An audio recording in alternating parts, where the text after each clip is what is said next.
Hi guys, welcome back to my YouTube channel. Already ತಮ್ಮನಲ್ಲಿ ನೋಡಿದ್ದೀರಾ ಇದು ಏನು ವಿಡಿಯೋ ಅಂತ.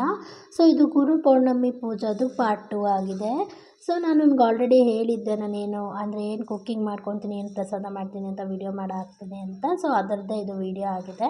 ಸೊ ನಾನು ಪ್ರಸಾದ ಬಂದುಬಿಟ್ಟು ದೇವರಿಗೆ ಹೆಸರುಬೇಳೆ ಪಾಯಸ ಮಾಡಿದ್ದೆ. ಸೊ ಹೆಸರುಬೇಳೆ ಪಾಯಸ ಮಾಡೋದು ಹೇಗೆ ಅಂತ ಈ ವಿಡಿಯೋದಲ್ಲಿ ಕಂಪ್ಲೀಟಾಗಿ ತಿಳಿಸ್ಕೊಟ್ಟಿದ್ದೀನಿ. ಸೊ ನಿಮ್ಗೆ ಇಷ್ಟ ಆದರೆ ಲೈಕ್ ಮಾಡಿ, ಶೇರ್ ಮಾಡಿ, ಸಬ್ಸ್ಕ್ರೈಬ್ ಮಾಡ್ಕೊಳ್ಳಿ. ವಿಡಿಯೋನ ಕೊನೆವರೆಗೂ ನೋಡಿ ಗೈಸ್. ಸೊ ಫಸ್ಟಿಗೆ ನೀವು ಹೆಸರು ಬೇಳೆನ ಈ ಥರ ಫುಲ್ಲು ಫ್ರೈ ಮಾಡ್ಕೋಬೇಕು. ಚೆನ್ನಾಗಿ ಫ್ರೈ ಮಾಡ್ಕೊಂಡು ಅದನ್ನು ತೊಳೆದಿಟ್ಕೊಂಡು ಈ ಥರ. ಸೊ ಅದು ತೊಳೆದಾದ್ಮೇಲೆ ಅದಕ್ಕೆ ಸ್ವಲ್ಪ ನೀರು ಹಾಕಬೇಕು. ಅಂದರೆ ಸ್ವಲ್ಪ ಅಂದರೆ ನಿಮ್ಗೆ ಎಷ್ಟು ಬೇಕೋ ಅಷ್ಟು ನೀರು ಹಾಕ್ಕೊಳ್ಳಿ. ಚೆನ್ನಾಗಿ ನೀರು ಹಾಕಿದ್ಮೇಲೆ ನಿಮಗೆ ಬೆಲ್ಲ ಬೇಕಿದ್ರೆ ಬೆಲ್ಲ ಹಾಕ್ಕೊಳ್ಳಿ, ಇಲ್ಲಾಂದರೆ ಸಕ್ಕರೆ ಹಾಕ್ಕೊಳ್ಳಿ. ಸೊ ಫಸ್ಟಿಗೆ ಉಪ್ಪು ಹಾಕ್ಕೊಳ್ಳಿ, ಒಂದು ಸ್ವಲ್ಪ ಉಪ್ಪು ಹಾಕ್ಕೊಂಡು ಸ್ವಲ್ಪ ತುಪ್ಪ ಹಾಕ್ಕೊಳ್ಳಿ. ಸೊ ತುಪ್ಪ ಹಾಕ್ಕೊಂಡು ಅದನ್ನು ಫಸ್ಟ್ ಕುಕ್ಕರ್ನ ನೀವು ಲಿಡ್ ಕ್ಲೋಸ್ ಮಾಡಿ ಅದನ್ನು ನೀವು ಅಂದರೆ ಒಂದು 2 ವಿಷಲ್ ಕೂಗಿಸ್ಕೊಳ್ಳಿ. 2 ವಿಷಲ್ ಸಾಕು. ಸೊ 2 ವಿಷಲ್ ಕೂಗಿಸ್ಕೊಳ್ಳಿ. ಸೊ ಅದು 2 ವಿಷಲ್ ಬಂದಾದಮೇಲೆ ಸೊ ಈ ಥರ ಆಗಿರುತ್ತೆ, ಬೆಂದಿರುತ್ತಲ್ವ. ಸೊ ಈ ಥರ ಬೆಂದಿರುತ್ತಲ್ಲ, ಸೊ ಅದು ಬೆಂದಿರೋದಾದಮೇಲೆ ಅದಕ್ಕೆ ಬೇಕಾದ್ರೆ ಇನ್ನೊಂದು ಸ್ವಲ್ಪ ನೀರು ಹಾಕ್ಕೊಳ್ಳಿ. ನೀರು ಬೇಡ ಅಂದರೆ ಸ್ವಲ್ಪ ಸಕ್ಕರೆ, ಅಂದರೆ ಸಕ್ಕರೆ ನಿಮ್ಗೆ ಎಷ್ಟು ಬೇಕೋ ಅಷ್ಟು ಹಾಕ್ಕೊಳ್ಳಿ. ಬೆಲ್ಲ ಬೇಕಿದ್ದರೆ ಬೆಲ್ಲ ಹಾಕ್ಕೋಬೋದು, ಬೆಟರ್ ಬೆಲ್ಲ ಹಾಕ್ಕೊಂಡ್ರೆ ಇನ್ನೂ ಚೆನ್ನಾಗಿ ಬರುತ್ತೆ. ಸೊ ನಮ್ಮ ಮನೇಲಿ ಬೆಲ್ಲ ಖಾಲಿ ಆಗಿರೋದ್ರಿಂದ ಒಂದು ಈ ಥರ ಸಕ್ಕರೆ ಹಾಕ್ಕೊಂಡೆ. ಸೊ ಸಕ್ಕರೆ ಹಾಕ್ಕೊಂಡು ಚೆನ್ನಾಗಿ ಮಿಕ್ಸ್ ಮಾಡಿ ಅದಾದಮೇಲೆ ಸ್ವಲ್ಪ ತುಪ್ಪ ಹಾಕಿ ಅದಕ್ಕೆ. ಸೊ ಸ್ವಲ್ಪ ತುಪ್ಪ ಹಾಕಿ ಚೆನ್ನಾಗಿ ಮಿಕ್ಸ್ ಮಾಡ್ಕೊಳ್ಳಿ. ಸೊ ಅದು ಕುದೀತಿರ್ಬೇಕಾದ್ರೆ ಸ್ವಲ್ಪ ದ್ರಾಕ್ಷಿ, ಗೋಡಂಬಿ, ನಿಮ್ಗೇನು ಬೇಕು ಡ್ರೈ ಫ್ರೂಟ್ಸು ಅದನ್ನೆಲ್ಲ ತುಪ್ಪದಲ್ಲಿ ಫ್ರೈ ಮಾಡ್ಕೊಳ್ಳಿ. ಅದನ್ನೆಲ್ಲ ತುಪ್ಪದಲ್ಲಿ ಫ್ರೈ ಮಾಡಿಕೊಂಡು ಇದೇನು ಕುದೀತಿರುತ್ತಲ್ವ, ಸೊ ಅದಕ್ಕೆ ಅದನ್ನು ಹಾಕಿ. ಸೊ ಅದನ್ನು ಹಾಕಿ ಚೆನ್ನಾಗಿ ಅದನ್ನು ಕುದಿಸ್ಬೇಕು. ಸೊ ಚೆನ್ನಾಗಿ ಅದು ಕುದ್ದಿದ್ರೆ ಅದು ನಿಮಗೆ ಟೇಸ್ಟ್ ಚೆನ್ನಾಗಿ ಬರೋದು. ಸೊ ಆ ದ್ರಾಕ್ಷಿ, ಗೋಡಂಬಿ ಎಲ್ಲ ಫ್ರೈ ಮಾಡಿಕೊಂಡು ಇದಕ್ಕೆ ಹಾಕ್ಕೊಂಡು ಚೆನ್ನಾಗಿ ಕುದಿಸ್ಕೊಳ್ಳಿ. ಸೊ ಚೆನ್ನಾಗಿ ಕುದ್ರೆ ನಿಜವಾಗ್ಲೂ ನಿಮಗೆ ಟೇಸ್ಟ್ ಮಾತ್ರ ಸೂಪರಾಗಿದೆ. ಹೆಸರುಬೇಳೆ ಪಾಯಸ ಅಂದರೆ ನನಗಂತೂ ತುಂಬ ಫೇವ್ರೇಟು. ಸೊ ಅದರಿಂದ ದೇವ್ರಿಗೆ ನಾನು ಹೆಸರುಬೇಳೆ ಪಾಯಸ ಮಾಡೋಣ ಅಂತ ಹೇಳ್ಬಿಟ್ಟು ಹೆಸರುಬೇಳೆ ಪಾಯಸ ಮಾಡಿದ್ದೆ. ಸೊ ಅದಾದಮೇಲೆ ನಾನು ಲೈಕ್ ನೈಟ್ ಡಿನ್ನರ್ಗೆ ಏನು ಮಾಡಿದ್ದೀನಿ ಅಂತಲೇ ಈ ವಿಡಿಯೋದಲ್ಲಿ ತೋರಿಸಿದ್ದೀನಿ. ಅದಕ್ಕೆ ಮುಂಚೆ ಸ್ವಲ್ಪ ಟೈಮ್ ಇದೆ ಅಲ್ವಾ, ಸೊ ಇದಕ್ಕೂ ಒಂದು ಸಾಂಗ್ ಸೆಟ್ ಮಾಡೋಣ. ಓಕೆನಾ, ಅಡುಗೆ ಮಾಡ್ತಾರೆ ಅದಕ್ಕೊಂದು ಸಾಂಗ್ ಸೆಟ್ ಮಾಡೋಣ. ನಿಮ್ಗೆ ಯಾವ ಥರ ಅನಿಸುತ್ತೆ ನೋಡೋಣ. ಸೊ ಬನ್ನಿ, ಒಂದು ಸಾಂಗ್ ಹಾಕ್ತೀನಿ ಇದಕ್ಕೆ.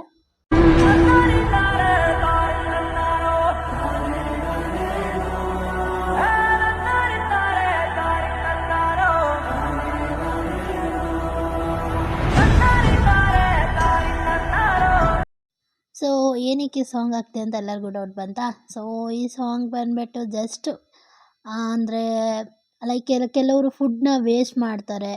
ಸೊ ಫುಡ್ನ ದಯವಿಟ್ಟು ಯಾರು ವೇಸ್ಟ್ ಮಾಡೋಕ್ಕೆ ಹೋಗಬೇಡಿ. ನಿಮ್ಗೆ ಎಷ್ಟು ಬೇಕೋ ಅಷ್ಟು ಮಾಡ್ಕೊಳ್ಳಿ, ಒಂದು ಸ್ವಲ್ಪನೇ ಮಾಡ್ಕೊಳ್ಳಿ, ಎಷ್ಟು ಬೇಕೋ ಅಷ್ಟು ಮಾಡ್ಕೊಳ್ಳಿ. ಅಕಸ್ಮಾತ್ ಏನಾದರೂ ಹಂಗೂ ಮಿಕ್ತು ಅಂದರೆ ಅದನ್ನು ದಯವಿಟ್ಟು ವೇಸ್ಟ್ ಮಾಡೋಕ್ಕೆ ಹೋಗಬೇಡಿ.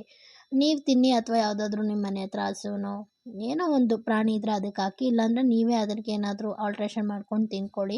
ಸೊ ಅದಾದಮೇಲೆ ದೇವರಿಗೆ ಎಡೆ ಮಾಡಿದೆ ಸೊ ಪಾಯಸನ.